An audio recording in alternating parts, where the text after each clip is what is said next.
3 minutes. The Female Solution Global Radio TV Show invites you to an invigorating, empowering, interactive conversation with our team of hosts Monday through Friday, 7 a.m. to 9 a.m. Central Time. Start your week with Monday Morning Mindfulness with Zelda Speaks. Tuesdays, Gathering of the Griots with Asada. Wednesdays, Repairing Family Relationships with Naima and co-host Kareen Hamid. Thursdays, Veggie Brunch Live with Angela. Fridays, Health and Well-Being with Beata. Saturdays, tune in 12 noon to 2 p.m. Central Time. First Saturday, Global Talks with Zana. Second Saturday, Walk in Your Divine Authority with Mama Joy. Third Saturday, Move Around with Deborah. Fourth Saturday, be a judge on the virtual Teens, Tweens, and Tots Talent Contest. And fifth Saturday, join us on location as we conversate at the Elevate Cafe, owner Jackie Brooks. Sundays, join us 7 p.m. to 9 p.m. Central Time for Soul Purpose Healing with Beata. Go to thefemalesolution.com to join us on our video or audio live streaming platforms. Listen at www.blogtalkradio.com/the-female-solution. Call in on the Blog Talk Radio Network 515-605-9325 or call in and comment on the On Air Radio Network 727-731-5192. We want to hear from you.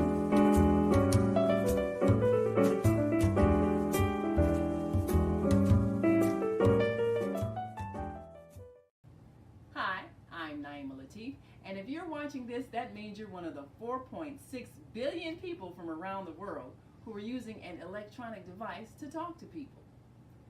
In these times, people are using the internet to talk to everybody.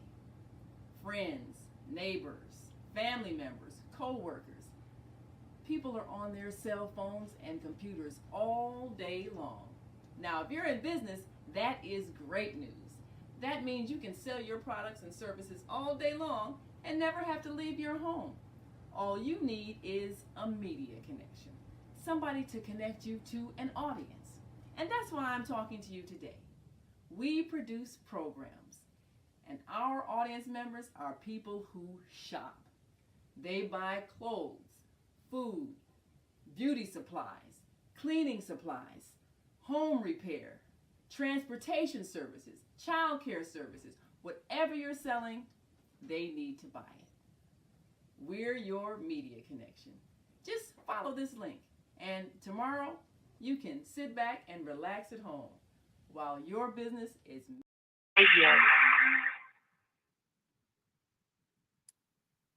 Blog Talk Radio.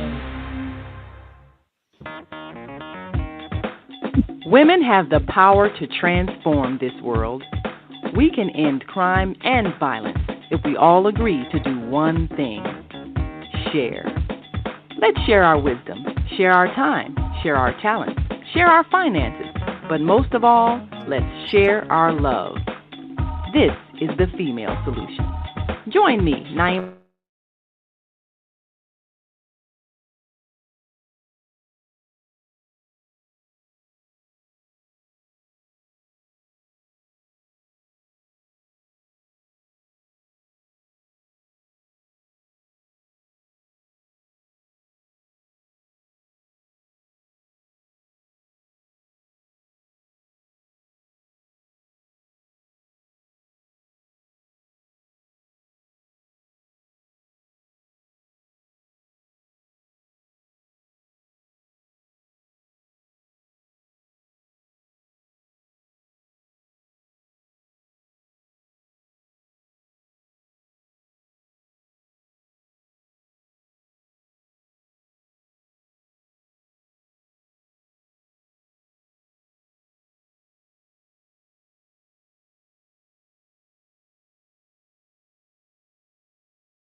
a new generation of adults, many of whom are yet if you're listening online at www.blogtalkradio.com/the-female-solution, press the blue button that says follow and get our daily topics every morning directly to your email and your smartphone. Compassion, generosity, and respect for fellow human beings in the next generation of children. They will create a world where people can live together in peace. We invite you to call in 515 Be a part of the transformation. Get your copy of the book, The Female Solution. In this Go to daily www.naimalatif.com. That's www.naimalatif.com. We are global transformers, changing the world from the way it is to the way it should be. We are one. Wherever we live on this earth, we are one human family. On behalf of our team of radio hosts, I'd like to extend a greeting to all the members of our family, whenever and wherever you may be listening around the world. To our family in China, Ni Hao. In India, Namaste. In Japan, Konnichiwa. In Korea, Annyeonghaseyo. In Russia, Do you want to live in a world without war? In Germany, Join our Guten Tag. global peace In movement. Poland, Heavenly Dodo. culture, world In peace, France, restoration of Bonjour. life, transcends In Spain, culture, Hola. religion, In Italy, ideology, Ciao. and In other boundaries to achieve a peaceful In harmony Ghana, in the global Akwaaba. society. In Nigeria, HWPL is in South committed to Africa, bringing world Sao peace, Bwana, cessation of in war, Senegal, through Nangade, peaceful dialogue in Kenya, between religious Jambo, groups. in Israel, I am Director Shalom. Supreme In of the Pakistan, HWPL Chicago branch of Afghanistan, North America. Palestine, Join us for our next and Saudi gathering. Arabia. Call 773-580-1501 and be a part of the movement for world peace. Join us Email live us on at the on-air radio network. Call chicagohwpl@gmail.com. 727-731-5192. We want to talk to you. Hi, I'm Naima Latif, and if you're watching this, that means you're one of the 4.6 billion people from around the world who are using an electronic device to talk to people. In these times, people are using the internet to talk to everybody. Friends, neighbors, family members, co-workers. People are on their cell phones and computers all day long. Now, if you're in business, that is great news. That means you can sell your products and services all day long and never have to leave your home. All you need is a media connection, somebody to connect you to an audience. And that's why I'm talking to you today. We produce programs, and our audience members are people who shop. They buy clothes, food, beauty supplies, cleaning supplies, home repair, transportation services, child care services. Whatever you're selling, they need to buy it. We're your media connection. Just follow this link, and tomorrow you can sit back and relax at home while your business is making you money.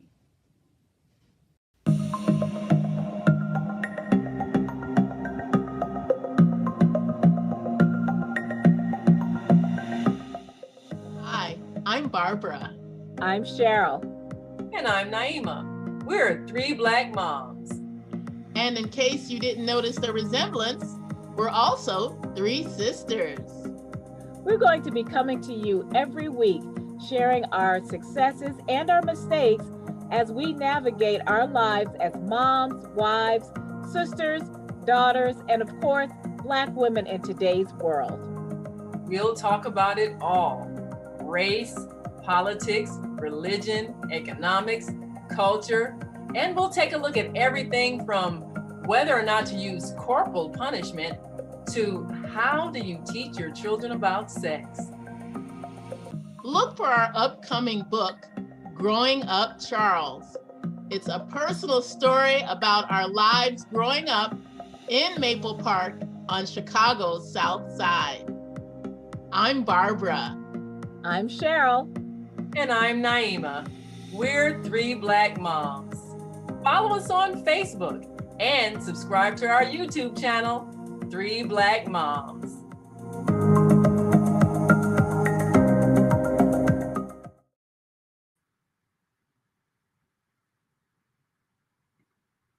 Grand Rising, and thank you all for joining us on this Wednesday edition of the Female Solution Global Radio TV show.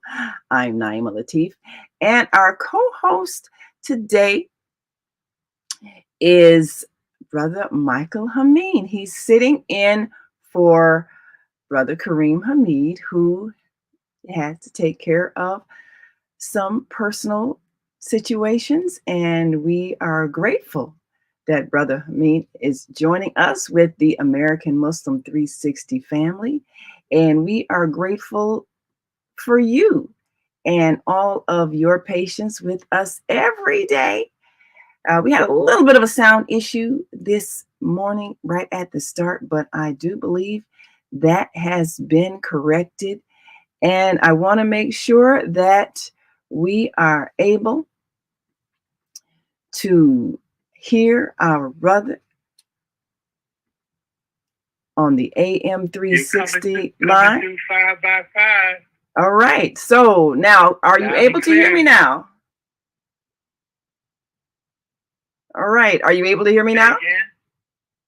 Yes. Are you able to hear me now? Yes, ma'am. Loud and clear. Wonderful. Well, our audience can hear you as well. So now I want to make sure I have your name spelled correctly, because we do pull your name up on the screen as we're speaking so that our viewing audience can identify it. So that is Michael Hameen, Hameen. Is that correct? Absolutely. All yes, right. Ma'am. Well, thank you so much for sitting in for our co-host, being our co-host today on the Female Solution Global Radio TV I'm excited to be here. Wonderful. Well, I'm excited to have you. Alhamdulillah. Alhamdulillah. Praise God. Well, you know, that is the focus of today's topic, our relationship with God. Now, for many of us who have been following these shows over the last several years, you know that I often talk about my experiences with my late husband, Sultan Abdul Latif. And when he was diagnosed with cancer, which the doctors determined it was going to be a terminal situation, his body had become too weakened for him to come back in their estimation. You know, we still had hopes, and we worked in all the ways we could to live healthy, you know, get him all the natural herbal treatments. But it was at some point we realized he was going to be exiting this life. And we've been devout members of a global Muslim community. But of course, there's one thing to have faith, and there's another thing to know. And what I asked him when it was clear he was going to exit, I asked him, when you get to the other side, I want you to figure out a way to come back and tell me for sure what's really going on. What's happening over there? What happens when we leave this body? I want to know for sure. And do you know, he kept his promise to me. And a few days after the funeral, he began visiting me in spirit. So I had a diary by my bed, and I wrote down, I kept an account of all of these encounters. And after a couple of months, about 3 months of this, it was as if we were writing a book together, and we'd written several books together as a partnership, a couple and authors. This was like his last word, his fulfilling his promise to me to leave no doubt by telling me what he was experiencing once he left here. And that diary did in fact evolve into a book. And I'm pulling it up on screen now for those who are watching us on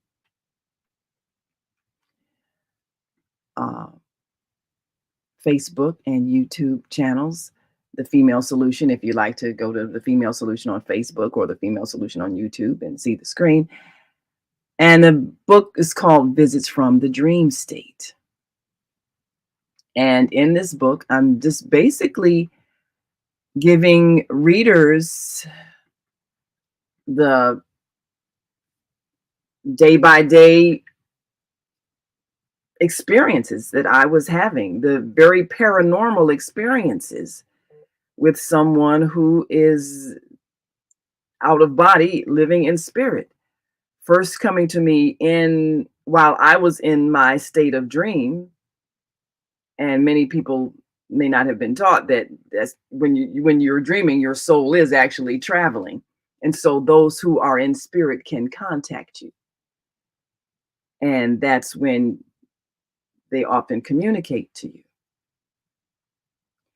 And this book became a means whereby I could even help people and comfort people who were in such a state of grief, believing that their loved one was lost. And what I discovered based on what he told me and what I experienced, no one ever is lost, because literally there's no such thing as death. You go from living inside a body to leaving that body and going back home where we all originated. Well, our faiths teach that. But if you haven't had an experience, then what you have is a faith, a hope, but you don't know for sure. And a lot of our behavior is based on that not knowing, or even that misinterpreting what actually happens. So I have had a wonderful experience in being able to know for sure with what happened after my husband's transition.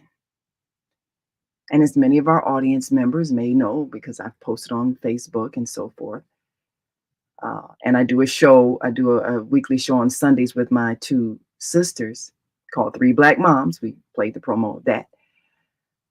Well, our mother, who lived to be 101 years old, recently made her transition. And that sparked me to a mission that I think is what I've been prepared for, which is to share what I've learned, not just from my husband's encounters, but where I was led to go and explore and study and evolve beyond a very limited understanding of life to one that our Creator is always guiding us to. And that's that universal understanding of who we are and why we're here and what our purpose is, so that we may fulfill it while we're here. Now, I've, over the years, have become aware of an experience that many people have had, many thousands of people have had, called near-death experiences, NDE. And because of the internet, information is able to be shared instantly, globally, by people with a device they're carrying in their hands, a cell phone. So that has connected us in a way that we've never been connected before, and that enables information to be shared widely so that we can evolve that much quicker if we choose to absorb life-giving information. And with many people, just like my husband, with many people, they've been able to reconnect with those who have transitioned. But in a near-death experience, where perhaps through accident or heart attack or something, you die, your soul leaves your body and you go to the other side. But you choose to come back because your mission isn't complete. And these people have been giving their testimonies of what happened. And many of them were afraid to talk about it because what they discovered in many ways is contrary to what our religious teachings have given us as what happens to us, or even who God is. And so sometimes they feared being attacked by society or told they were mentally ill by their family or shunned. And so many of them, now that they're coming forward on all these many YouTube channels that are exploring this, we find that many of them had these experiences 10, 20, 30, 40 years ago and are just now talking about it because it's now being accepted to talk about. So with this transition of my mother, who lived this amazing, wonderful life, I had a chance to observe the stages of her transition. And she left here very, very slowly. And there was a point where I could see that she was communicating to other people who were not in the room. And I knew that she was literally half here and half there. But so many people are living in doubt and fear about what they believe is death. And as a result, they're not living the lives they could be living in the state of joy they could be having if they understood it.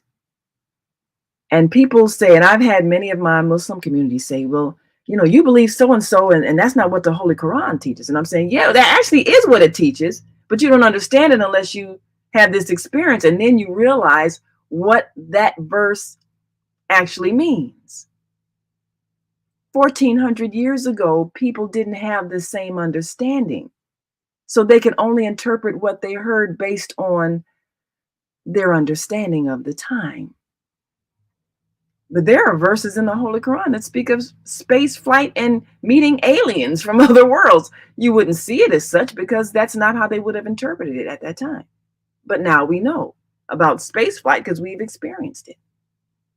And so even the phenomenon that people are experiencing and what happens after they transition out of this life and what they describe, it is in fact in the Holy Quran.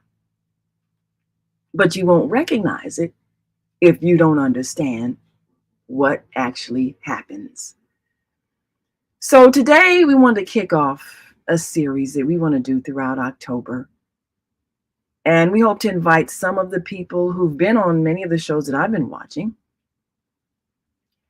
and have them give their testimony and have us really explore what that means in terms of our responsibility now that we know for sure life is eternal and we know for sure what happens when you leave.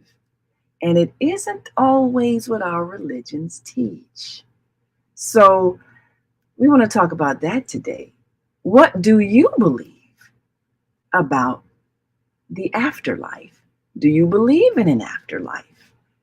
And do you believe that certain people are going to be punished because of what they've done or what they failed to do? How do you envision the Creator? Are you like many of us growing up seeing, old man in the sky with a beard ready to judge? Or, how is your concept of the creative energy of the universe we call God, Allah? And how does that shape your day-to-day behavior and treatment of others? How does it shape what you believe about others? We want to explore that today and take a glimpse at some of the revelations of those who have in fact died and come back to tell us what happened. And these are people who died and come back and re-entered their bodies and are walking among us, as opposed to people who are in spirit, who people say, well, I spoke to my grandma, or I saw her ghost, or she came to me in a dream. We're talking about people who are still here living in flesh, but had an experience in spirit and met many of those religious figures that we have heard about. And some of them were told, you need to come back and tell the people what happened so that they can understand. So we want to talk about that today with my dear brother, Michael Hamid, and the AM 360 family joining us, and you joining us on our Facebook and YouTube channels. Because our purpose for being here is to evolve spiritually to higher consciousness. That's why we're here. So, Brother Michael, I would certainly love to get your thoughts. Perhaps, first question, were you born Muslim, or what brought you to Islam? And what is your understanding of life, afterlife, and eternity? And how has that shaped how you live your life?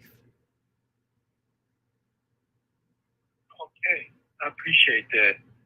And greetings to the peace and blessings to the audience.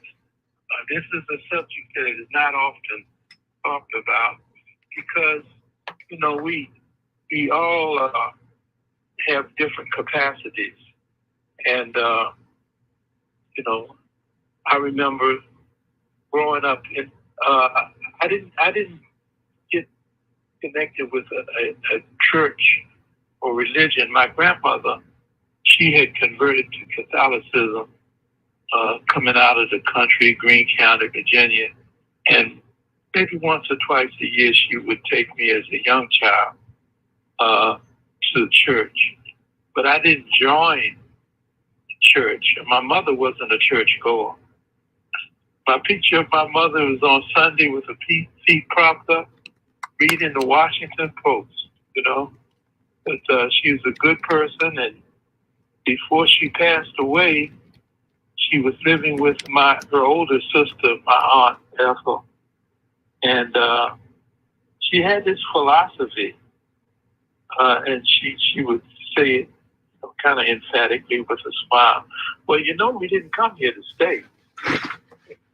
Every time I think about her, I think about that, and I look forward to seeing her beyond this life in the hereafter, but not right away. So my thinking in terms of being a Muslim, I knew something of the Bible. I was somewhat of a student of certain scriptures in the Holy Bible. And one that I kind of based my thinking on was that the Christ would say, wherever there are two or more in agreement, there. And that idea of agreement was very attractive, and it is today very attractive to me in terms of looking for those points of agreement rather than just going through the blood pressure issues of arguing with folks. And when you're arguing, you're really on the same level in terms of argument, because you think you're right. And there's a saying in the Quran and in the language of the Muslim belief system, and it's the same in the Christian belief system, that God, the creator of everything, knows best. So that's how I approach these ideas. There's so much that we don't know about life and living. And that's where I put my primary focus, is on life and living, and particularly as an African American. There's so many issues that we have to correct in terms of social conditioning, and how we have been kind of relegated to a particular caste circumstance here in America, and it's not very becoming. So I really place my energy concentration on life and living. And as I said, I hope to see loved ones, when I transcend. But that's not an issue for today for me to give a lot of attention to. This is an interesting subject, and I welcome it. But that's my thinking. Yes. Well, as you say, a lot of people have questions and wonder and have had different belief systems that they have experienced. And a lot of people argue about it. They argue about their religion. They argue about who's right. They argue about who God approves of and doesn't approve of. And I find often that it's the religious community that tends to create a lot of the disharmony. And the unfortunate thing is, and you would think that that would be where the peace would come from, but that's actually where the conflict comes from. So, I belong to an international peace organization, and I've talked about this before also and had them on the show, HWPL. They go by the acronym, well, it's an acronym. It stands for Heavenly Culture, World Peace, Restoration of Light. And they have an event coming up this Saturday. We'll get a chance to talk a little bit about that as well. But it's what they do is they have religious dialogues, interfaith dialogues each month, where people of different faiths can share their beliefs about a specific topic. And the whole idea is to help people see more of the commonalities rather than the differences, so that we can really see that at the core of everybody's belief is the teachings of love and peace. If we would just recognize and follow that, we really would be able to solve these problems of conflict. So I've been a part of this organization for the last several years, and I've observed during these interfaith dialogues, and I'm not beating up on Christians, I don't want y'all to think that, but I've observed during these interfaith dialogues, we have Buddhists, we have Muslims, we have Sikhs, we have, all kinds of different faiths, Hindus. And usually people will, after we've talked about a topic, people will generally say, yeah, I can see where your faith is similar to mine, or I can see where your faith makes sense in believing that, and I can see where there's a commonality. I've noticed over the years that it has been the Christian people who are participating in those dialogues will still kind of hold on to that idea of, yeah, but we're actually the one that's right and everybody else is wrong. There's one way to God. I mean, they can't let that go. And I've just observed that. And I'm wondering, okay. It's kind of it's a conditioning, and it invites the person to be judgmental. Yes. Yes. And I've come to understand that we're not qualified, really. We don't have the deeper understanding and tools to even judge our own selves, let alone someone else. Yes, absolutely. And yet people who are judgmental are believing that they have a right to be that way.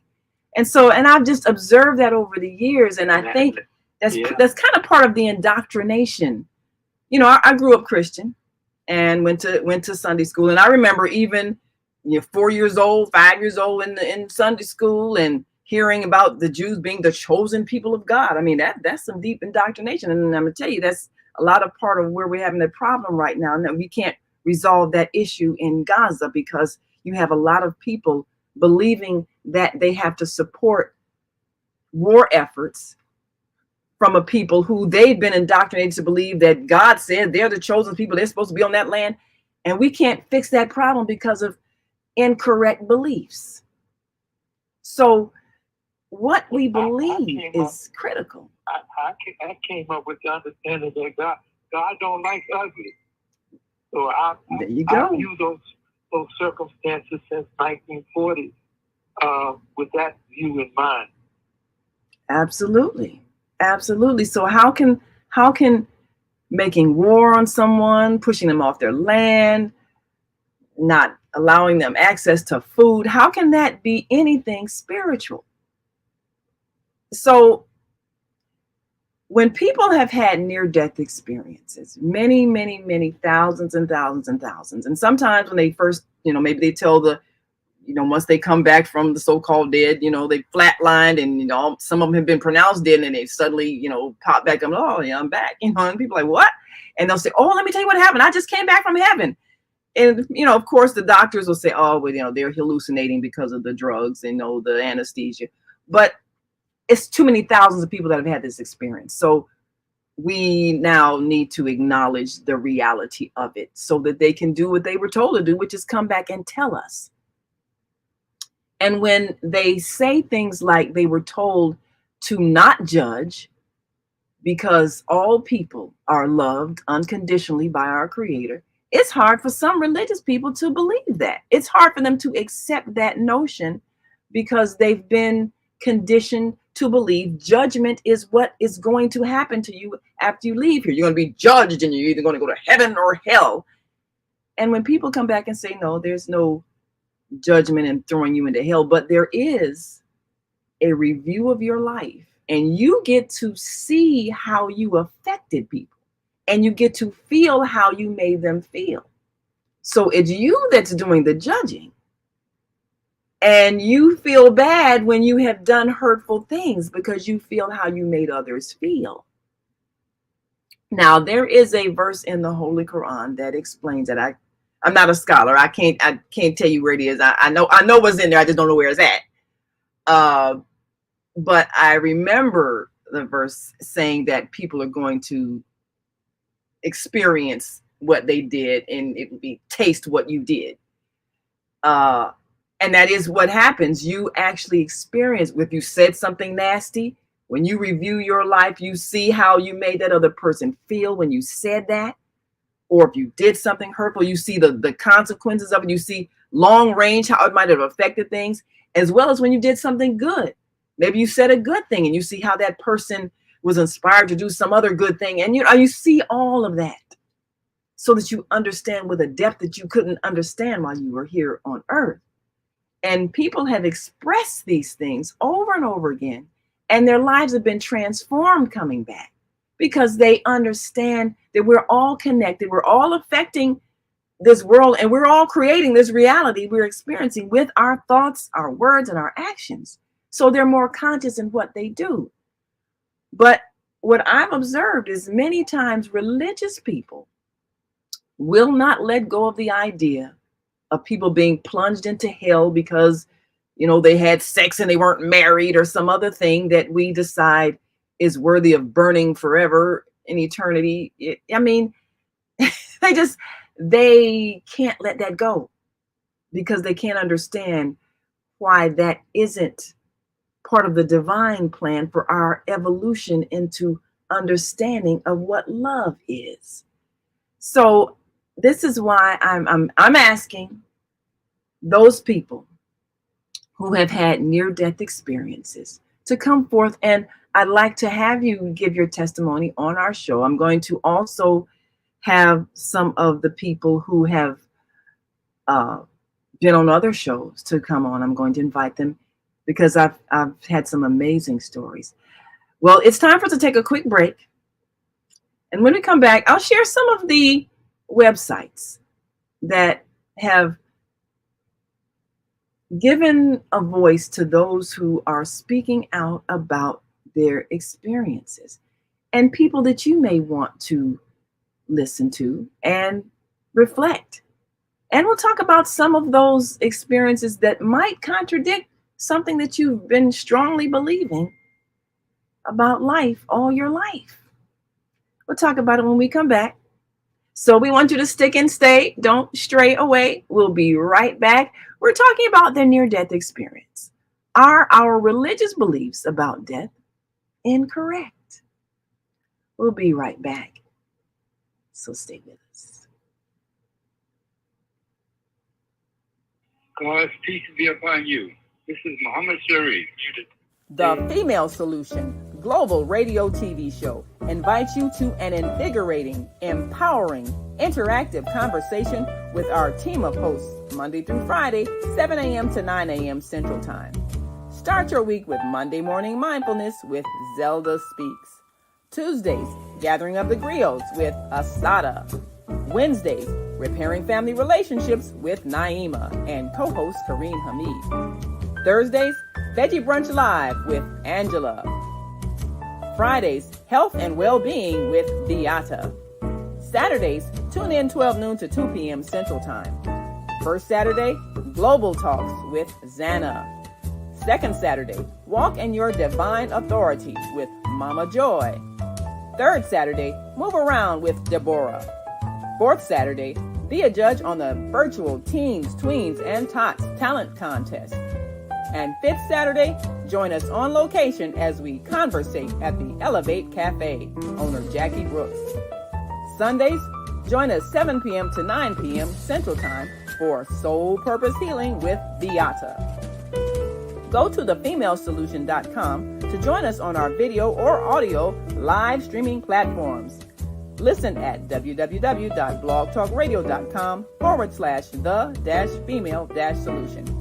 Call in on the Blog Talk Radio Network 515-605-9325 or call in and comment on the On-Air Radio Network 727-731-5192. We want to hear from you.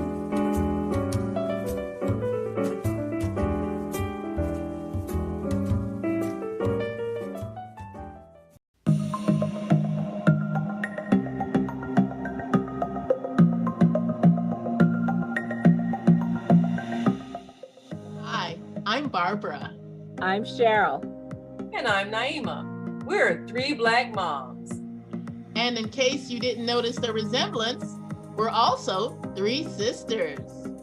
We're going to be coming to you every week, sharing our successes and our mistakes as we navigate our lives as moms, wives, sisters, daughters, and of course, Black women in today's world.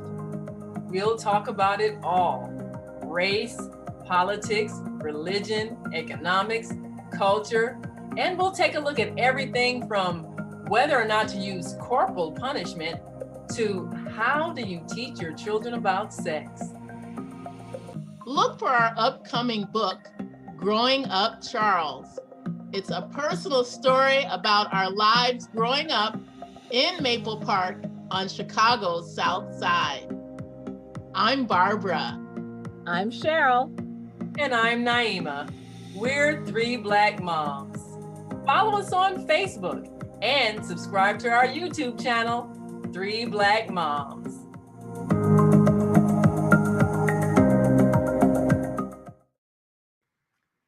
And we are back. You are listening to and watching the Female Solution Global Radio TV show. I'm Naima Latif, and today I'm joined by our co-host, Michael Host identifies when she's ready to. And we are back. On her. So just be patient. Yes, we're back. Can you hear me now? Unmuted. Yes, we're back. So I think what I can do, I can close the mic on my end. That way, when our commercial's over, we'll switch back over. That way, you don't have to do anything. Make life simple. Yes. So, are you able to hear me okay now? Yes, ma'am. Loud and clear. Wonderful. Yes. So today, our co-host is Brother Michael Hameen with the AM 360 family. And we're excited because we get a chance to share knowledge and information and hear from you. And if you're on our switchboard and would like to offer your thoughts, just press 1. That lights up your number, lets us know you have something to say. And if you're on the American Muslim 360 switchboard, also press 1. Can I offer this? I remember years ago there was a book.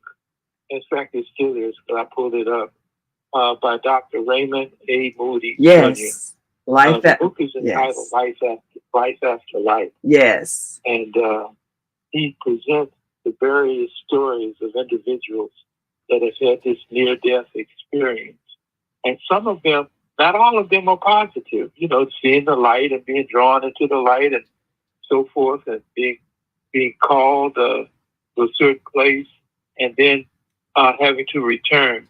But there's some that experience the very excruciating circumstances in that state, and they came back, and it's like a cautionary tale. It's not just joy on the other side. Well, that's one of the things that people have said. You're going to experience a reflection of the life you've lived, and the purpose is to teach you something so that you will understand why you should not do hurtful things to people. And many of the people who had near-death experiences, they didn't know what it was that happened to them, and then they became aware of Raymond Moody's book. I'm see if I can pull it up on the screen so people can see it, called Life After Life, and he was one of the first ones to talk about this and verify that these are real experiences that people are having. It's not a hallucination. It's not as a result of the drugs. It is what happens when you are out of this body and you are in another dimension in which you can see and hear beyond this three-dimensional experience that is the physical world. So Raymond Moody, the book is Life After Life. Yes, go right ahead. While I'm typing this in, you go right ahead. Yes. I want to share this. This is an observation that I've had, and I share it in terms of judgmental, believing people, and my belief that the way that they move and act in the world has some effect on people making the choice to be atheists. To not be. Well, if believing in God is like this person, I don't want any part of it. I don't want any part of the life of faith in God. If I have to be like this person here, I reject it. And that's something that I have come to see, that oftentimes people in their zealous expression of their faith, they push people away from faith. They're actually hindering people to receive the love and the compassion and the mercy that faith calls us to. Oh, absolutely. We have a caller on this end. Yes, you can open the mic. Yes, I have observed that as well. Because sometimes religious people act so ugly. You think, I know, if that's what it is, I don't want to be that. Yes, you please take that caller. Yes. Yeah. All right. 706-627. Welcome. State your name and where you're calling from. Assalamu alaikum. This is Brother Muhammad from Umar. Walaikum salam.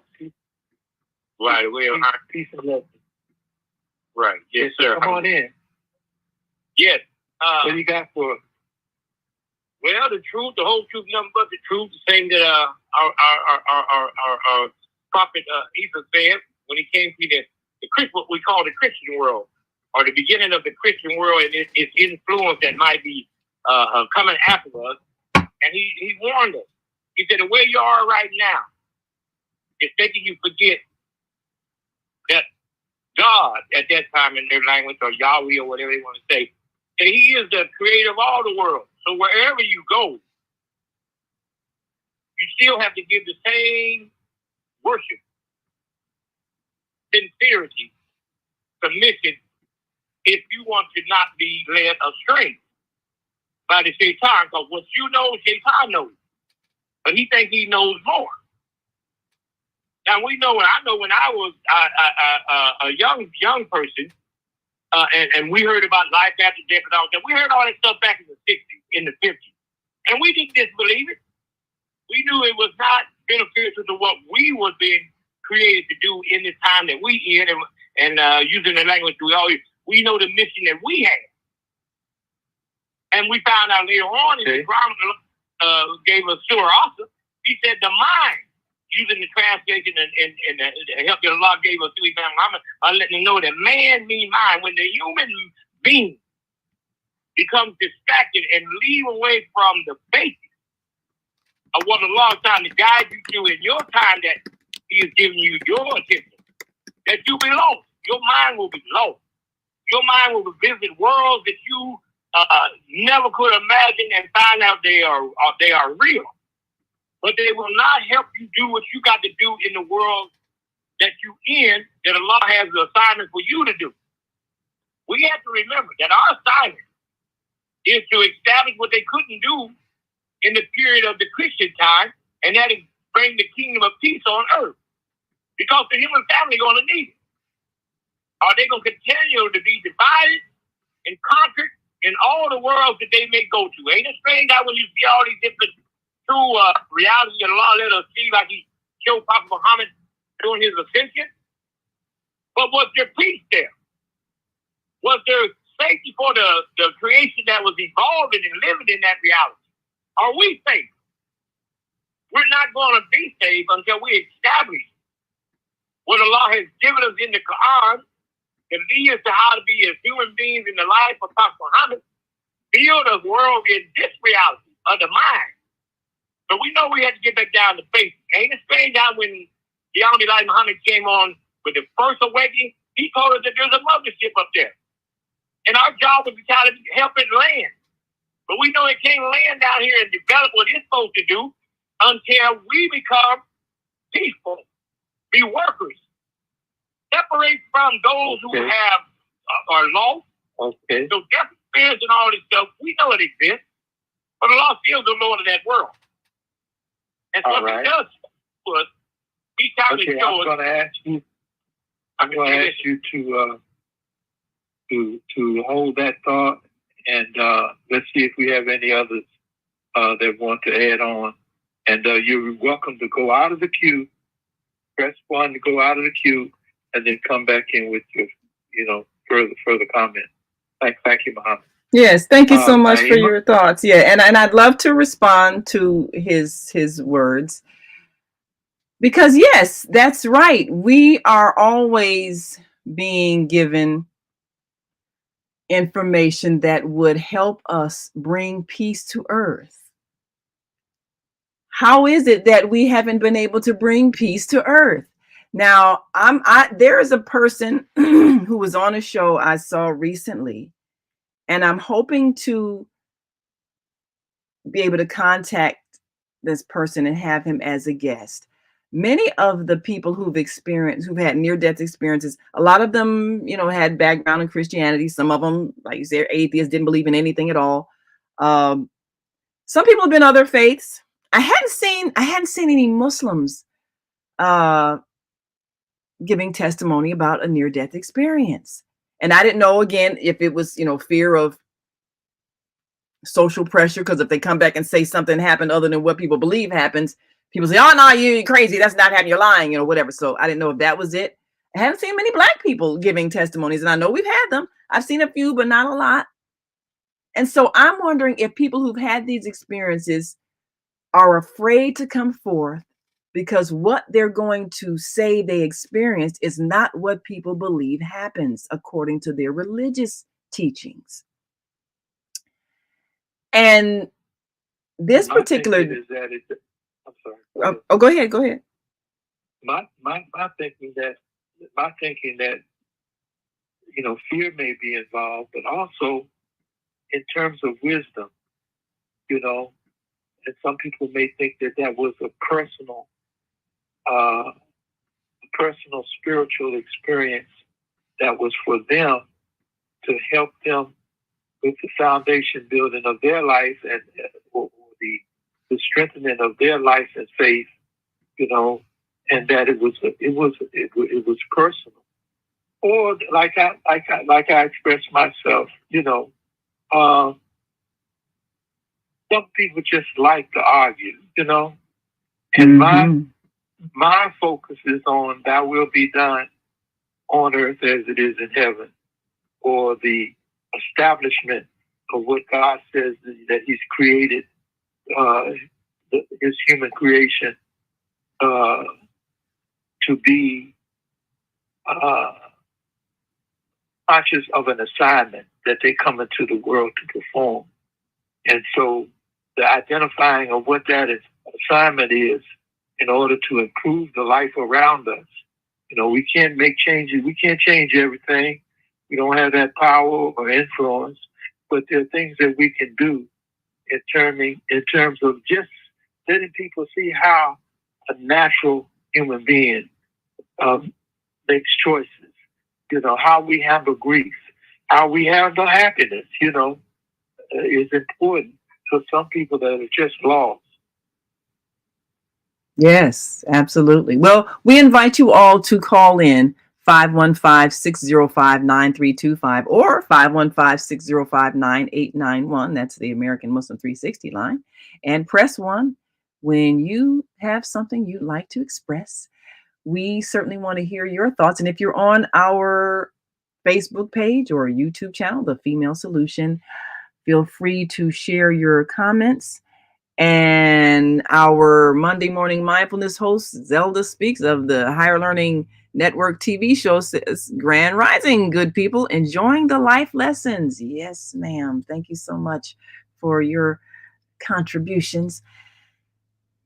I believe that many people, even though they've been told to come back and share this, I believe they were hesitant because we tend to be very harsh if someone questions our beliefs.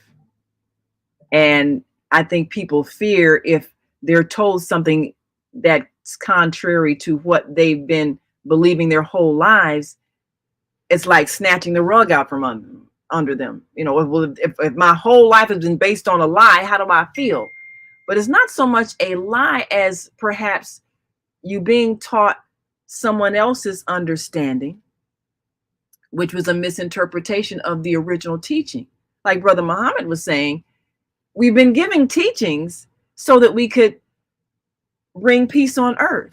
But every time a spiritual person who's given the task of sharing information brings the information, after that person leaves, the information gets distorted by the people who reinterpret it according to their limited understanding. So we're right back where we started, arguing, fighting, killing each other, depriving each other of what we need to survive. We're back to doing that same thing, even though we were given the teachings on what to do to fix the problem.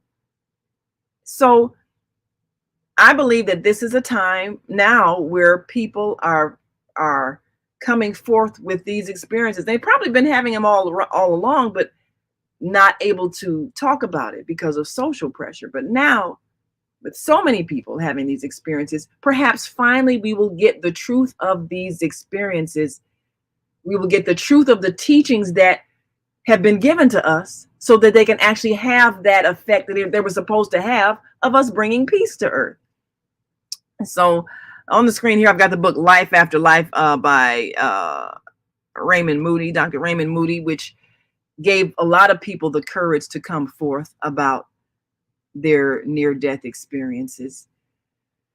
And many of them have said that what we've been believing according to our religions has not been correct, because our religions teach us to shun people, either because of how they look, or if they're following a different belief system than ours, or if they have a culture that's different than ours. Our belief systems are teaching them that they're going to be condemned to hell if they're not like us. And that's what everybody who comes back says. That is totally false. There's absolutely no judgment of some people being better than others from the Creator. All are loved, all are cherished, all are understood to have the level of awareness that they have. It's just like you don't punish your child for not knowing something because they don't know. But you know that they're going to experience the consequences of bad decisions. And that's how they learn. So we're here to learn so we can stop making bad decisions. It's real simple. Now, there are a number of YouTube channels. I'm going to share a few. A number of YouTube channels that the hosts regularly have people come on that will share their stories. And one of my favorite I'm going to bring up.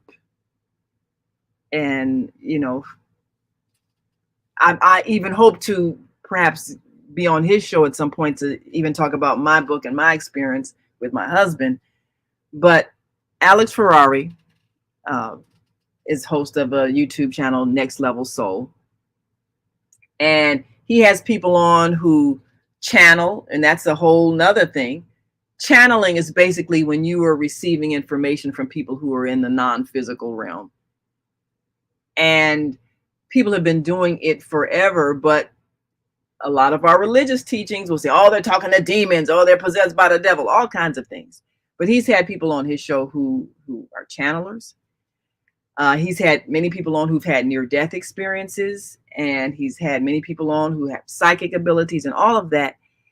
And it's very enlightening, but also very challenging. Now, he grew up Catholic, and he's always joking that he's a recovering Catholic because, you know, the Catholicism is very heavy on the shame, guilt, fear of hell and damnation, and a lot of condemnation, a lot of guilt-based, fear-based teachings, which when you are in fear, you cannot think clearly and you're easily manipulated. And many people who are in that faith have difficulty accepting the idea that other people who are in other faiths are also experiencing a heavenly realm, and they're not the only ones that God approves of. And so many of them, if someone who's an atheist says, well, I had a near-death experience, I saw this beautiful heavenly place, and they'll say, well, no, that's not possible because you didn't see Jesus and he didn't tell you you were wrong because you weren't a Christian. You know, so a lot of people are stuck on that. But I have heard some amazing, amazing stories from people who have come back and they have described their encounters, and many of them have encountered. They've encountered Jesus, they've encountered Buddha, they've encountered other spiritual leaders on the other side, as well as relatives who are deceased. They've encountered those who, you know, identify as angels and spirit guides, and they've all basically given them the same message that our purpose here is to learn how to love and express that love in the way we treat others. Now, that's what all the religions teach, but that's not what we end up believing or expressing in our treatment. And so a lot of the stories, and you can, of course, look up his YouTube channel. I invite you to, you know, subscribe to the channel, Next Level Soul, Alex Ferrari. I think a lot of the people who have had these experiences, because many of them grew up in very rigid teachings, they were afraid to come forth in the beginning because they said, you know, I might have been committed to a mental hospital, or when I first said things, the doctor looked at me like I was something wrong with me, or, you know, all kinds of things. And so they may not have said anything at first.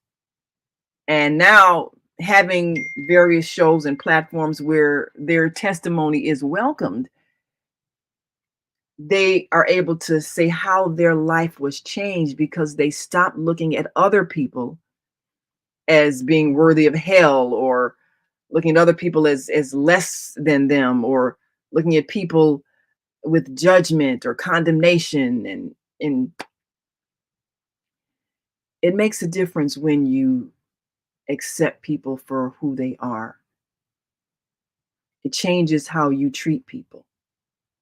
And this is what many people who've come back have said. It's time for us to take another break. But when we come back, I'm going to give you a little bit of what I've learned, some testimonials from people who have been atheists, people who've been homosexual. Just had a testimony I saw from a Muslim. And he actually met Jesus, and Jesus gave him a very interesting message. I want to share that with you when we come back from the break. And also some of the people who did experience what felt like hell, and then they explained why they had that hellish kind of experience. And ultimately they came to the heavenly realm, but they explained why that experience is what happened to them. So we'll talk about that when we come back. And again, we invite you to stick and stay. Don't stray away. We want to hear from you. We're talking about the near-death experience. Are our religious beliefs about death incorrect, based on those who have come back from what was death back to a physical body to explain what they experienced on the other side? What do you think? We're doing a series, kicking it off with those who have had near-death experiences. We want you to give us a call. Of course, I'm going to put the email on the screen for those to contact me, because we want to schedule you as a guest and give you a chance to give your testimony. We know if you've come back that you have a reason for being allowed to return, and we want to help you fulfill your mission. So we'll be right back after this brief message. And again, give us a call, 515-605-9325 or 515-605-9891, and press 1 to speak. We'll be right back. So stay with us.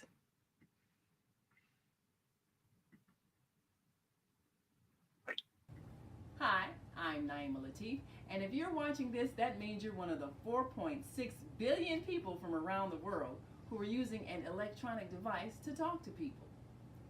In these times, people are using the internet to talk to everybody. Friends, neighbors, family members, co-workers. People are on their cell phones and computers all day long. Now, if you're in business, that is great news.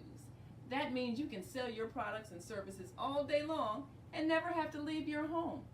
All you need is a media connection, somebody to connect you to an audience.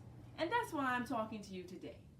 We produce programs, and our audience members are people who shop.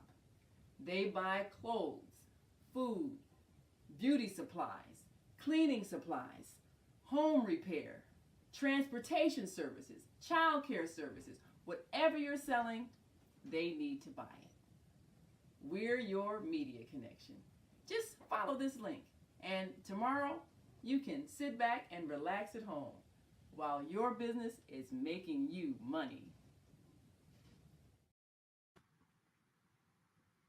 The Female Solution Global Radio TV Show invites you to an invigorating, empowering, interactive conversation with our team of hosts Monday through Friday, 7 a.m. to 9 a.m. Central Time. Start your week with Monday Morning Mindfulness with Zelda Speaks. Tuesdays, Gathering of the Griots with Asada. Wednesdays, Repairing Family Relationships with Naima and co-host Kareem Hamid. Thursdays, Veggie Brunch Live with Angela. Fridays, Health and Well-Being with Beata. Saturdays, tune in 12 noon to 2 p.m. Central Time. First Saturday, Global Talks with Zana. Second Saturday, Walk in Your Divine Authority with Mama Joy. Third Saturday, Move Around with Deborah. Fourth Saturday, be a judge on the virtual Teens, Tweens, and Tots Talent Contest. And fifth Saturday, join us on location as we conversate at the Elevate Cafe, owner Jackie Brooks. Sundays, join us 7 p.m. to 9 p.m. Central Time for Soul Purpose Healing with Beata. Go to thefemalesolution.com to join us on our video or audio live streaming platforms. Listen at www.blogtalkradio.com/the-female-solution. Call in on the Blog Talk Radio Network, 515-605-9325. or call in and comment on the on-air radio network, 727-731-5192. We want to hear from you.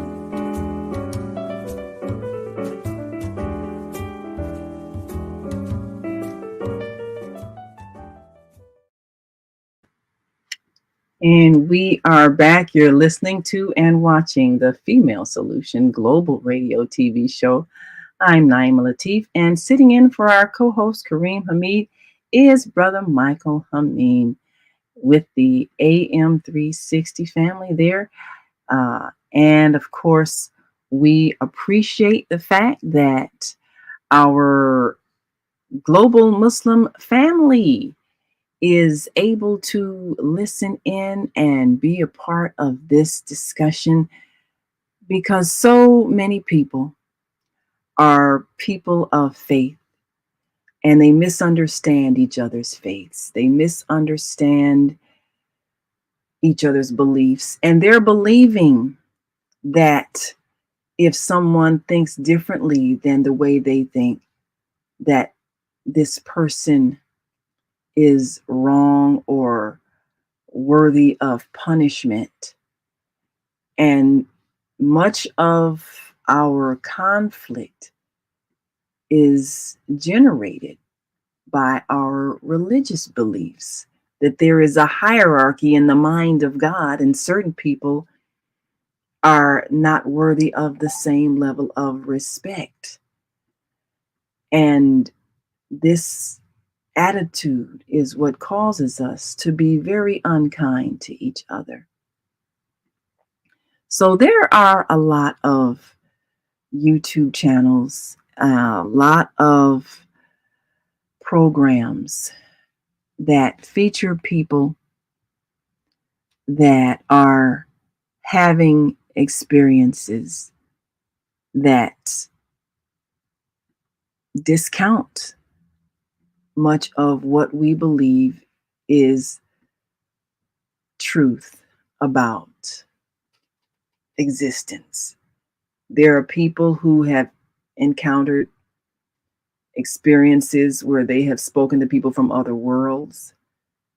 There are people who have traveled to other worlds, even during their near-death experiences. They've gone to other planets. They have seen times in which they have been other people. They have lived other lives. And they understand that we reincarnate. Well, there are a lot of religions that will not allow the thought that you have more than one life, even though reincarnation was a very strong part of the teachings of Jesus.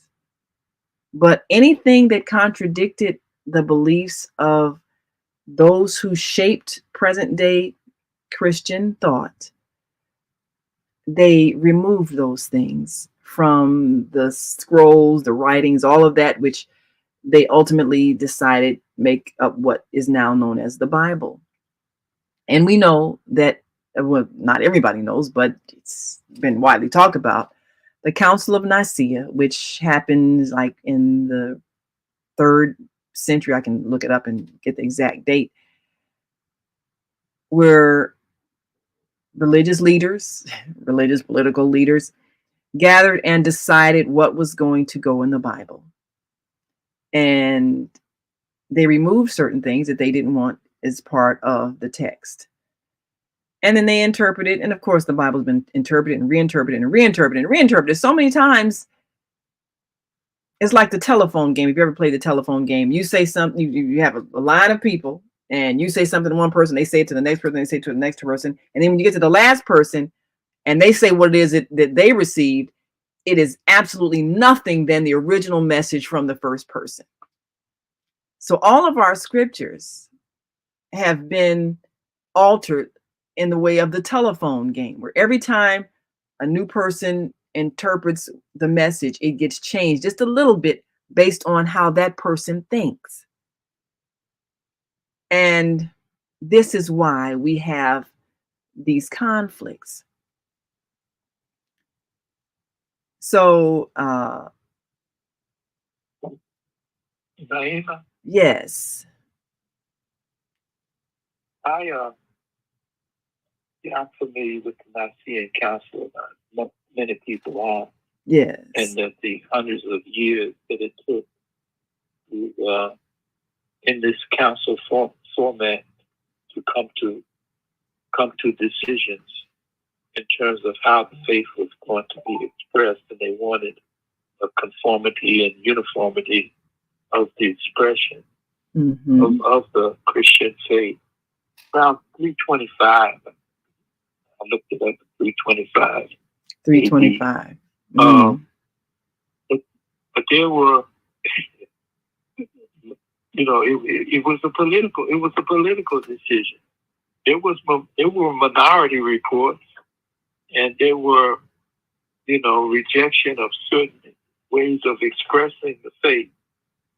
That's one issue. But I want to deal with this idea that spirituality is something that human beings have had before formalized religion.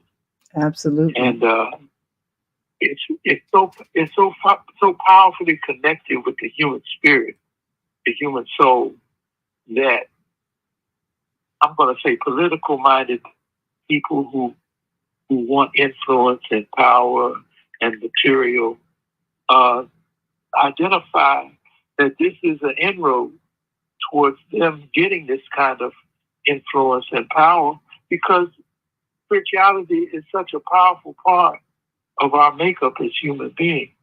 We've all, I would think, many of us, I'll put it that way, have experienced intuitive moments, either for progressing our life or maybe even saving our life. Don't go this way, go that way, or, we've noticed a delay that saved us from coming into problems, as well as things that come to us that help us to progress.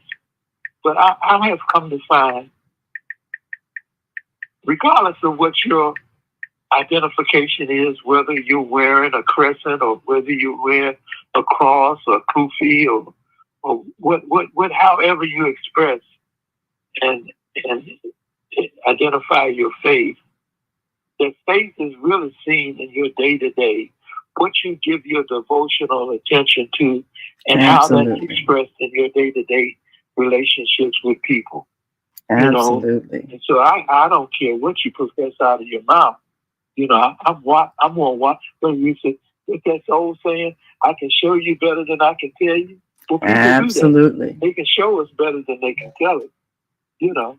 So I'm careful of the fact that, of course, we have varying degrees of spiritual interests as well as other interests. And just how important are these reports to us in terms of us having more empathy for one another? Yes. There's a book that I purchased a few months ago dealing with the science of evil. And the author, it really doesn't matter. That really doesn't matter. But the author is a Jewish author, and he presents the focus of how a lack of empathy, a lack of respect for our common humanity, is the foundational point for us disrespecting, disregarding, committing atrocities against one another. That the lack of seeing ourselves in an equal frame of humanity. Yes. No empathy. I can't feel for you. I don't see you as I see myself. I'm better than him. That's what our book says, the Quran. That the devil and people with this kind of mindset, I'm better. And you hear that in terms of how people, there's some people that can present something in a very balanced and human way, respecting the fact that a person may not agree. And then there are those that want to force their ideas and so forth on others. Want to bully, And I don't have any respect for folks like that. Oftentimes, I'll just turn away because the challenge of life is such that the wise challenge the foolish and the foolish challenge the wise, And so you just have to navigate.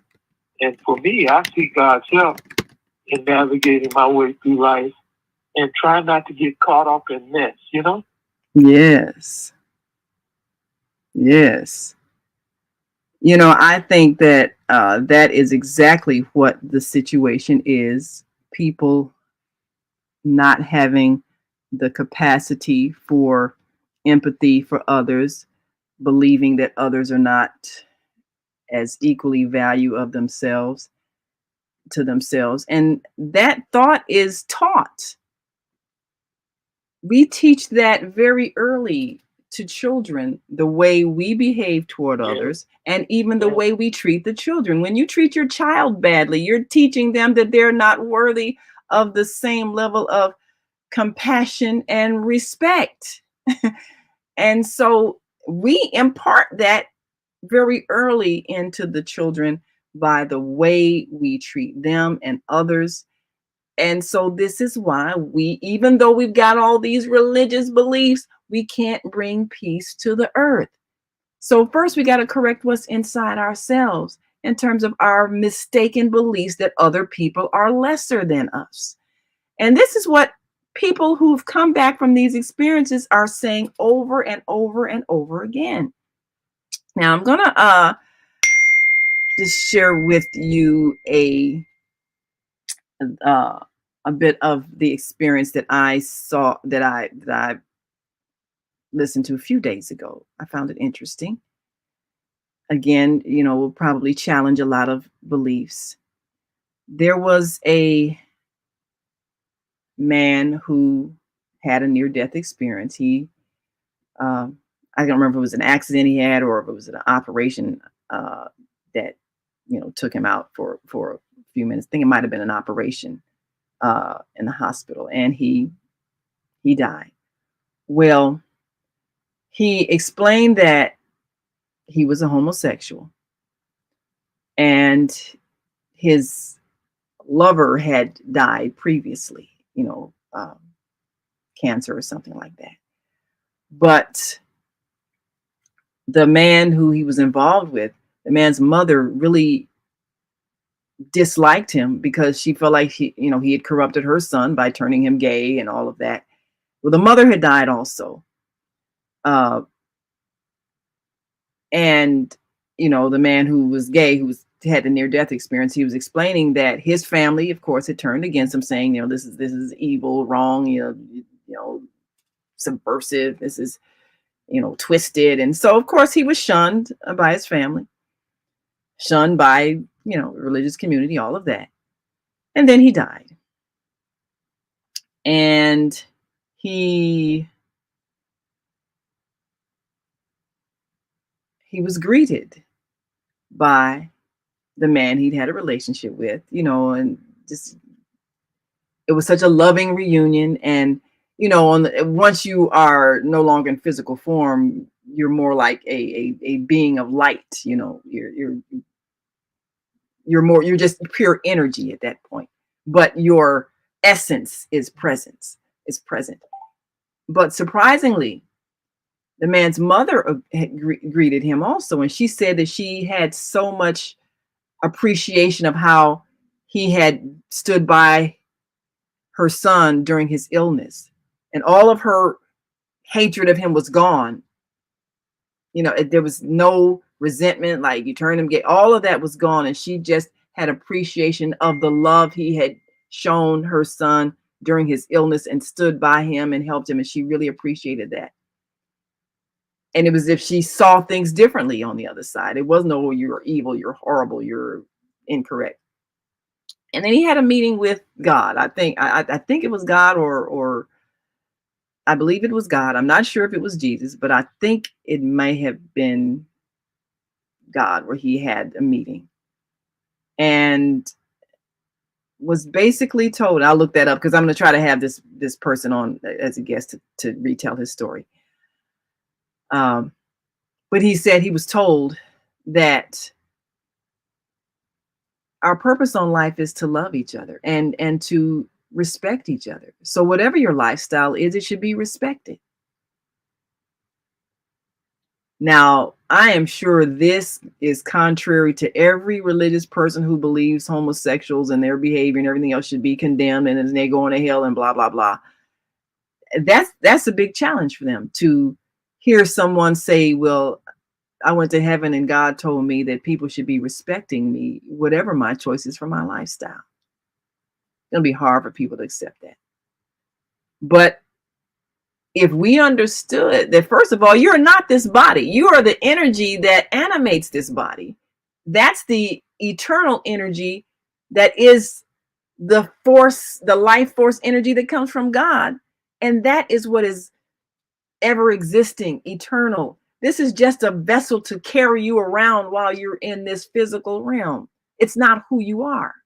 So the idea that you're to be condemned because whatever expression of physical intimacy you have with whoever you express that with is something that will plunge you into a hellish state of existence after you leave here.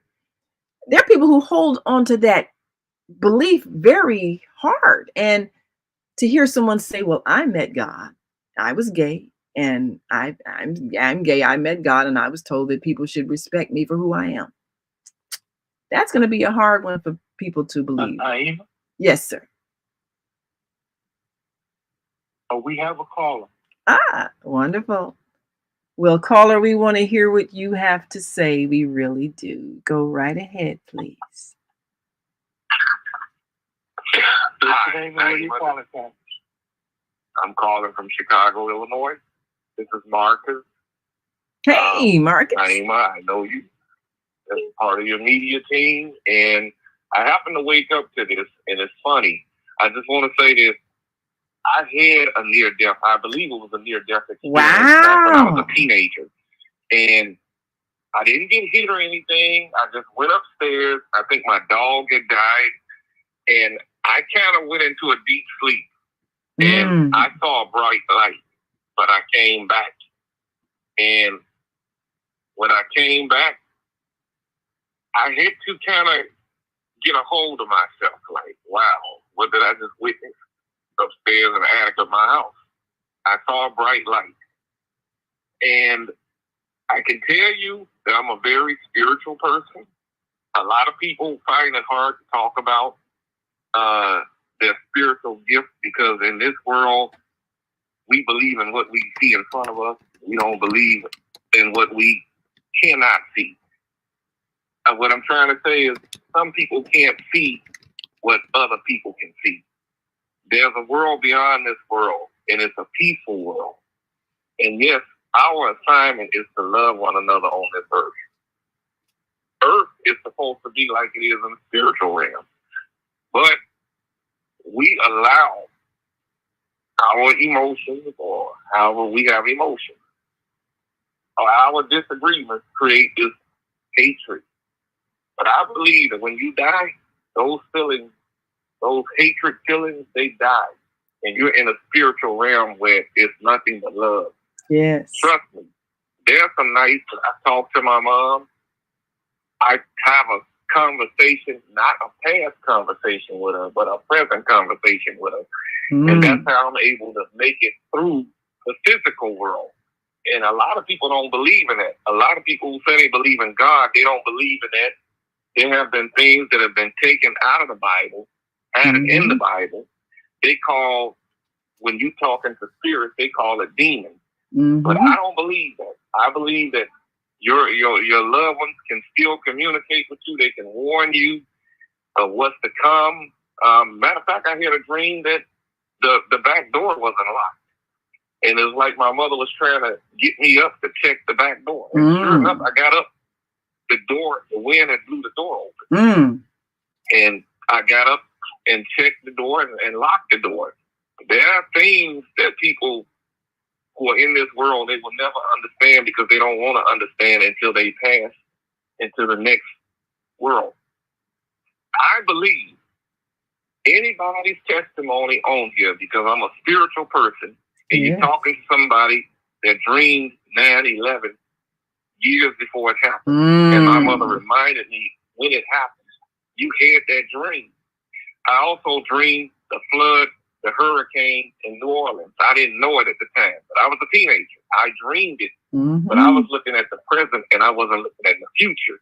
And so I also dreamed that Obama would be president before he became president, but I just didn't want to say anything. Right. A lot of people have these gifts and they don't want to say anything in fear that if you dream something that's the government is going to come after you or whatever. But I think we need to come out of the closet and start admitting our spiritual gifts.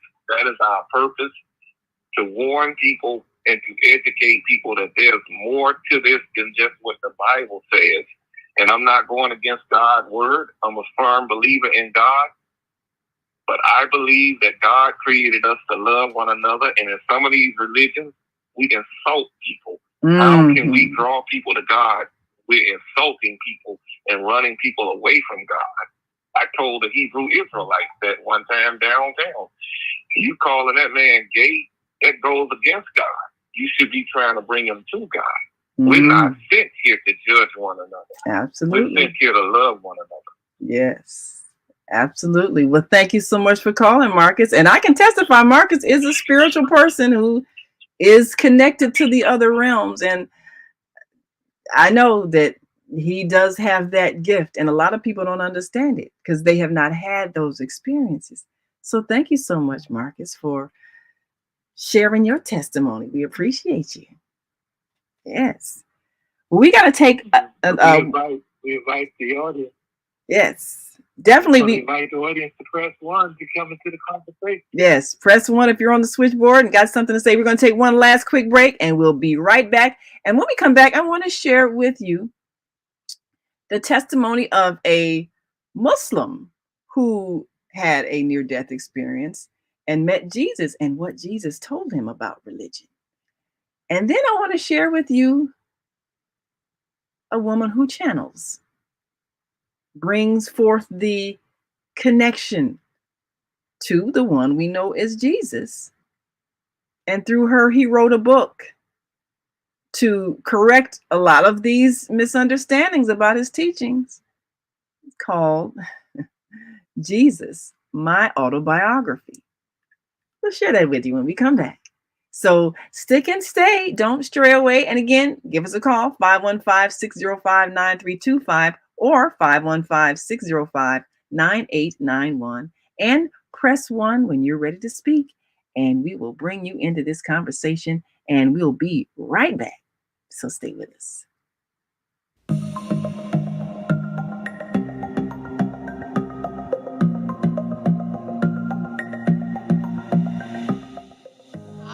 I'm Barbara. I'm Cheryl. And I'm Naima. We're 3 Black moms.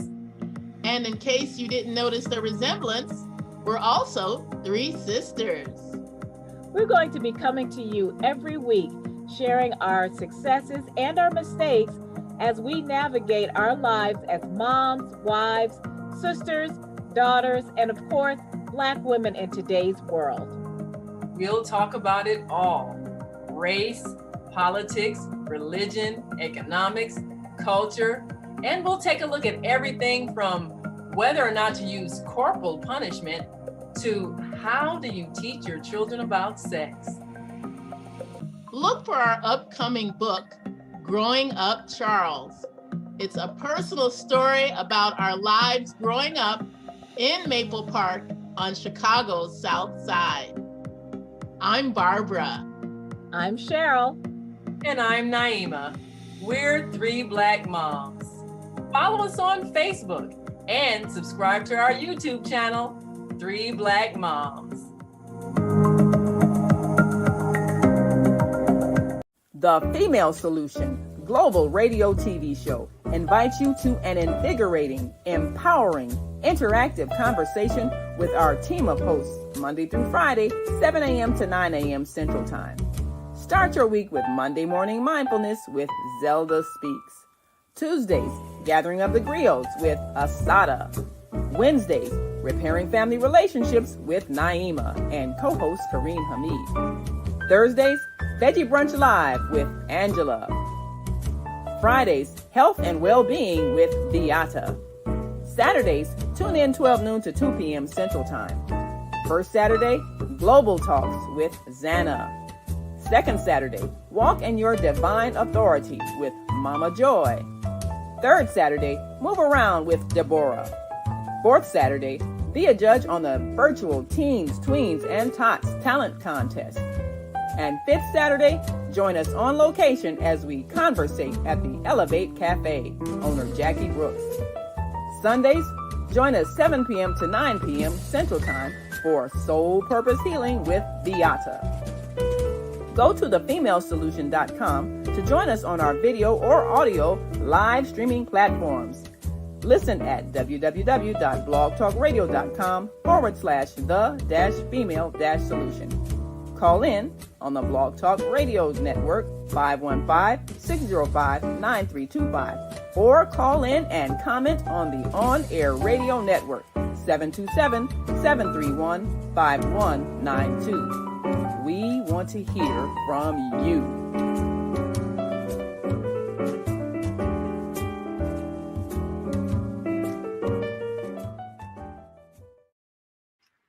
And we are back. You're listening to and watching the Female Solution Global Radio TV show. I'm Naima Latif, along with our co-host sitting in for Brother Kareem Hamid, and that is Michael Hameen and the AM 360 family. And today we are having a discussion because we want people to be elevated in their understanding. People transition from this life every day. And I was blessed to have my mother with us for 101 years. And she left peacefully, and I'm grateful. But I don't mourn in the sense of feeling a loss, because I know she's now back with my father, enjoying life. And the two of them are just having a great time watching me and my sisters. And we got a show every week, and we got a book coming out talking about growing up, Charles, where we're going to talk about our family. And we'll be able to honor them for what they've done in our lives. And I'm grateful to have had this experience, because I realize that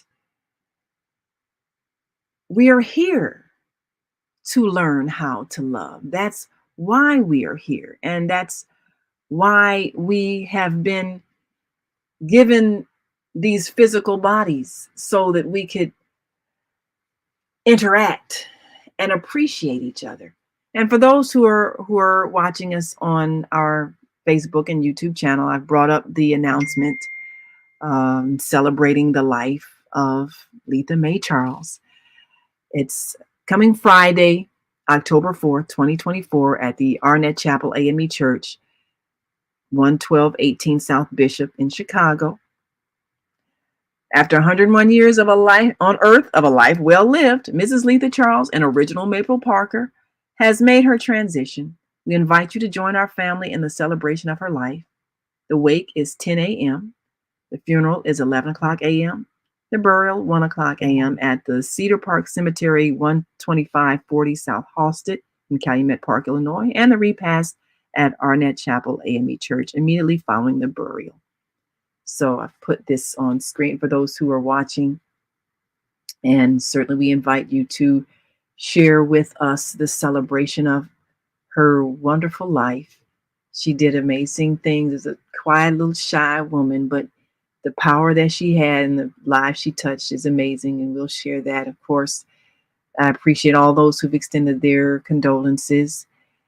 And I'm grateful to have had the experience of being with her as she made her transition, took those last breaths, to understand that we are not the bodies we're in. We're simply experiencing life through these bodies. And these are not the only bodies that we have. So being part of a faith community has given me a chance to make connections with people in a wonderful spiritual way. And even the prayer that we say as Muslims, the way we pray, it's symbolic of the unity of life, of all humanity, and us being able to be of one mind, one spirit, one soul, because we really are. We're all part of the soul, the heart, the spirit, the energy of the Creator. So that's what that symbolizes. But we haven't known how to live that. So now, in watching one of the near-death experience programs, I came across the testimony of a man who's Muslim. And of course, Muslims do not believe in the divinity of Jesus. They believe, of course, that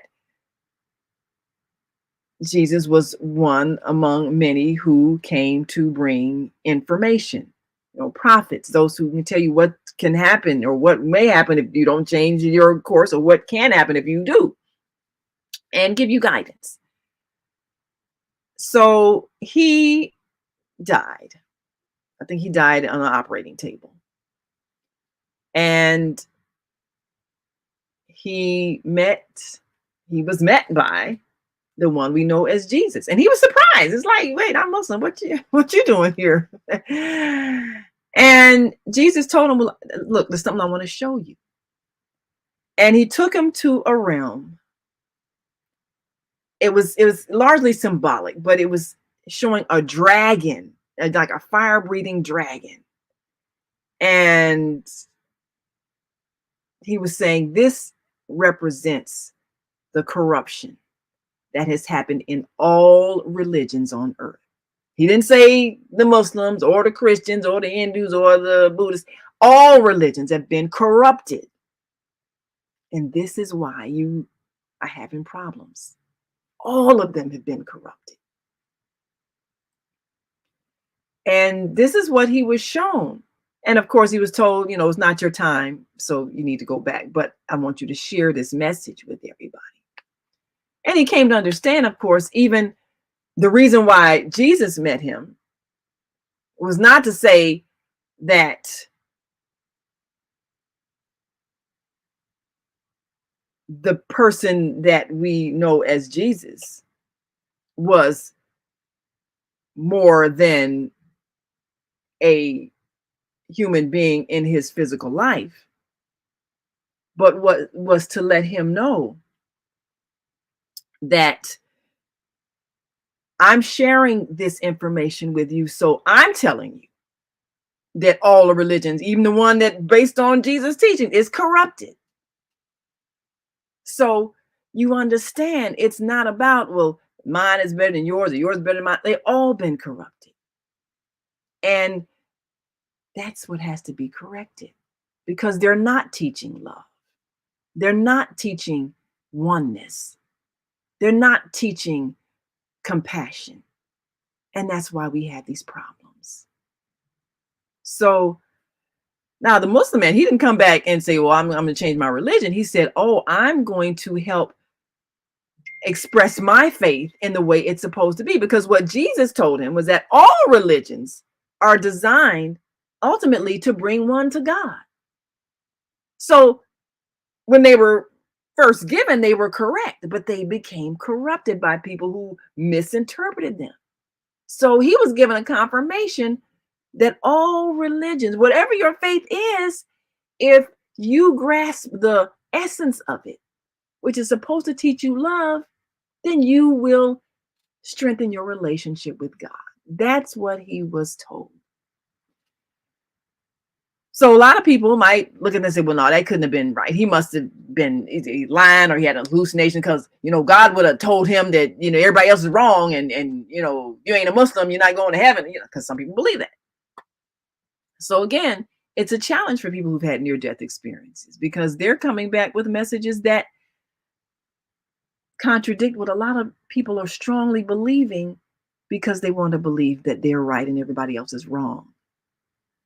So that's that experience. And that is someone who I am seeking to have as a guest on our show during this series where we're exploring near-death experiences. So I want to pause and see if there's anyone on our switchboard that has a comment or an experience they'd like to share. We certainly want to hear what you have to say and give you an opportunity to speak. And Michael, do you have anyone who's pressed one who'd like to comment? Not at this time. We invite the audience to press one to join us in the conversation. Yes. It appears that most folks are in the listening mode this morning. And that's okay too. I'd like to comment. Yes, go right ahead. I'd like to comment in terms of, we as human beings, like everything in the created world, we came from non-existence. We didn't exist. The human family did not exist at one time, and we brought into existence by the Creator. And this is something that everyone doesn't believe. Some people believe that the Big Bang was spontaneous. There was no, it's like there's a watch, but there was no watchmaker. The watch just came into yeah, it just happened. And that's okay. That's okay. That's okay, because this life challenges us. And one of the big challenges is for us to know ourselves, as I see it, to know ourselves. We come to some degree of understanding the Creator, but that's too big for us. In fact, it's really challenging just for us to know ourselves and know what the reality of our life is for us in terms of getting in where we fit in, so to speak. But it's my focus on making the world around me a better place. Yes. I've had certain experiences that didn't turn out too well for me, and maybe if I say a word, sometimes, I've expressed this on the Female Solution and other places. Sometimes the difficulties and harshness and even traumatic experiences are not just for ourselves. We're able to get through those, create, make better memories for ourselves that are healing and helping us to put further behind us those traumatic experiences that rocked our world. But, there's nothing, as I'm looking at my way of expressing faith, there's nothing that comes to us that was going to get past us. And anything that gets past us or passes us by, it wasn't going to happen anyway. We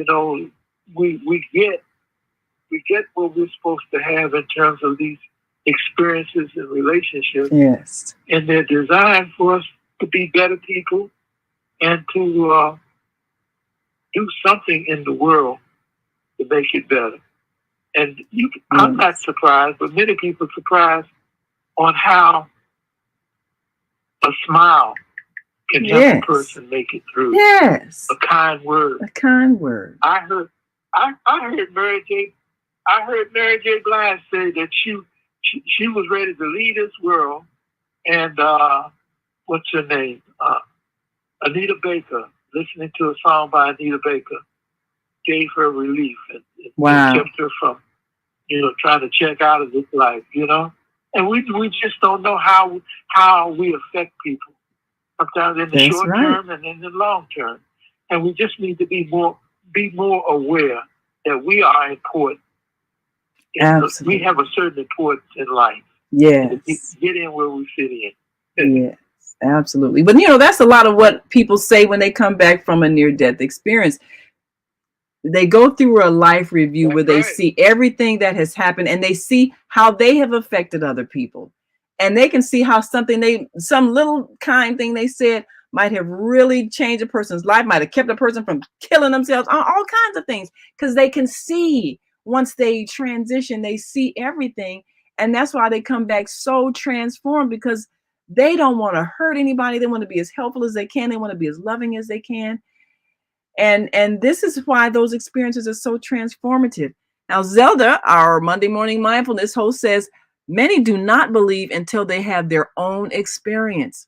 Heavy indoctrination presents a challenge for us to have these experiences. And it's hard a lot of times. If you are staunchly believing something, or you are believing that certain people go to hell and all this kind of thing, it's hard for you to understand if you've had an experience that totally contradicts that thought. And a lot of these people have. Now, there is, again, a woman and she's been on several shows. She also does she has a community of people that they share their information. They have regular channelings, and they regularly listen to her channel, the one we know as Jesus. And for those who are watching, I'm pulling up her website on the screen. Her name is Tina Louise Spalding, and she is what's known as a trance channel, someone who goes into a trance and then they are able to receive the words of a person who is in spirit, and that person basically uses them as a microphone to speak, and they speak the words. Well, she wrote a book, and I'm going to go, for those who are watching on screen, to her books page. She wrote a book entitled Great Minds Speak to You. And this one is many people who are on the other side, people like Marilyn Monroe, Michael Jackson, famous people, explained what they learned in their life experience and what they would like to share with the human family to help them make better decisions. I mean, John Lennon, and you'd be surprised, this book, and there's 20 people who spoke, and she wrote this book, Great Minds Speak to You, from those channelings. Fascinating. Because again, it challenges, okay, these people like Michael Jackson, and I wrote, of course, I have the book, I have all of her books, and he said some things that were quite profound. Such as one of them, that musicians over there. We have a caller. Oh, I know we do. Let's go to the caller, because the last person that channeled a message was the one we know as Jesus, and then from there she wrote the book channeled from the one we know as Jesus, called Jesus, My Autobiography, in which he explains his real life, what happened, and a lot of things that contradict a lot of things that people believe. Number one of the biggest contradictions that people are going to discover is that he was married and had 2 children.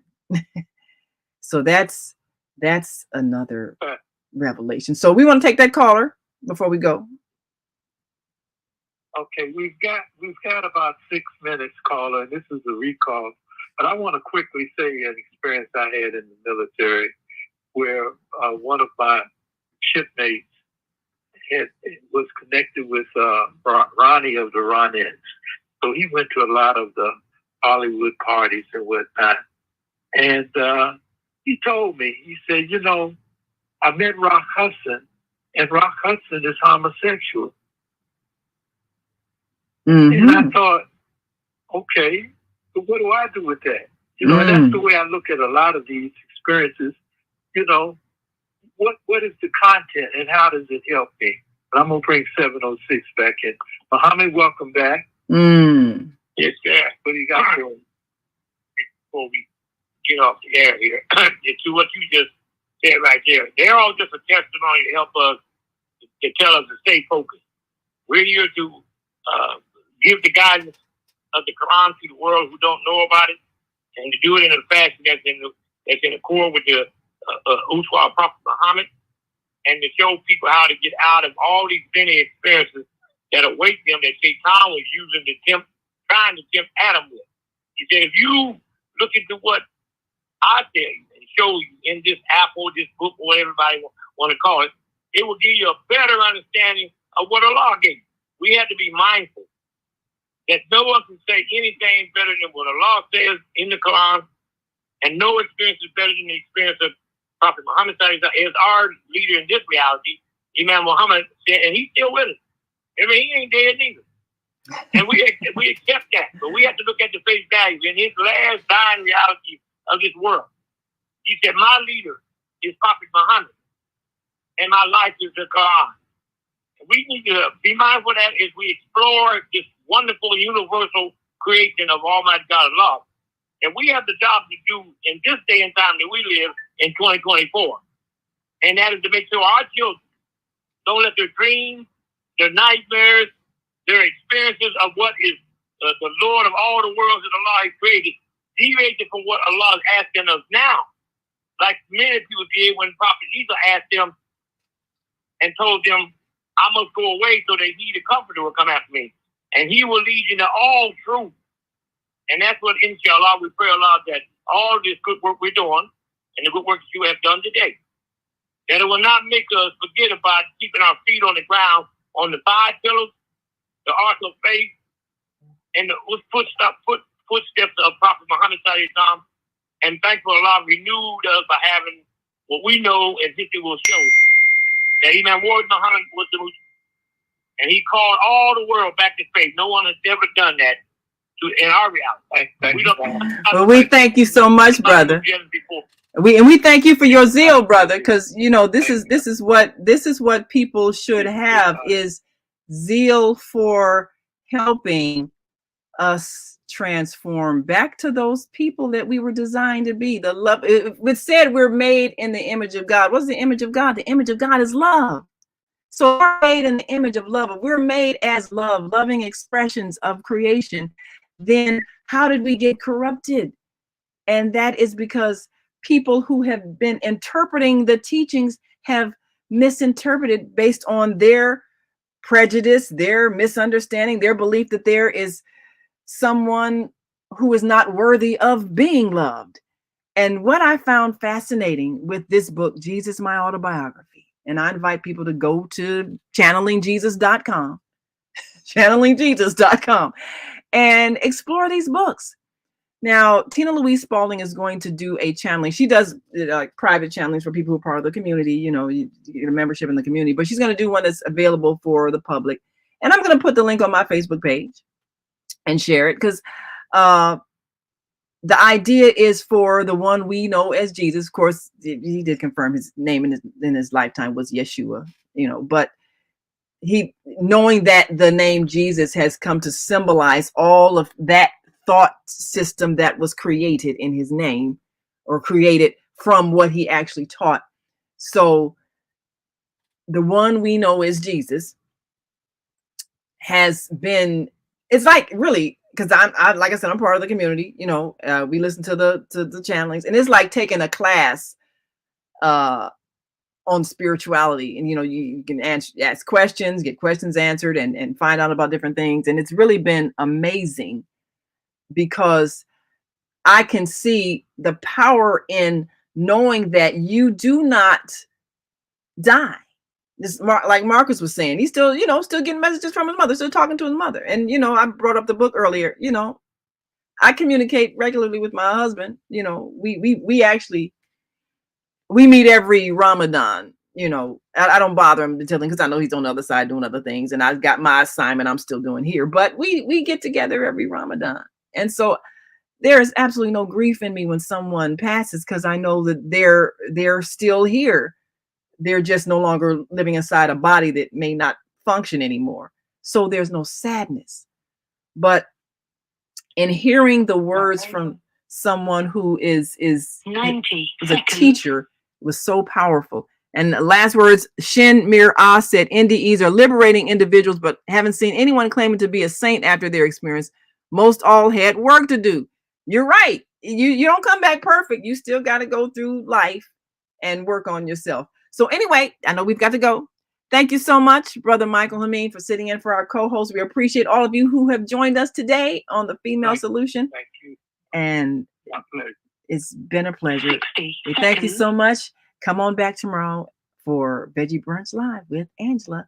We'll be back again next week with more on near-death experiences. We're going to have some live guests who've had a life experience. Until then, continue to shine your light.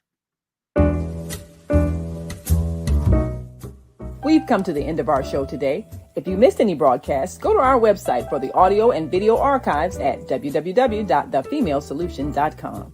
On behalf of our team of radio hosts, I'd like to thank all of you who participated in today's discussions. And to our global family joining us from all around the world, we say thank you. To our family in China, xie xie. India, Dhanyavad. Japan, arigato. Korea, kamsamnida. Russia, spasiba. Germany, danke. Poland, dziękuję. France, merci. Spain, gracias. Italy, grazie. Egypt, shukran. Ghana, madasi. Nigeria, eshe. South Africa, ngiyabonga. Senegal, jareh. Kenya, asante. Israel, toda. Pakistan, shukriya. Afghanistan, tashakur. Saudi Arabia and Palestine, shukran. Assalamu alaikum wa rahmatullahi wa barakatuhu. Thank you, and may peace be upon you and the mercy of God and God's blessings.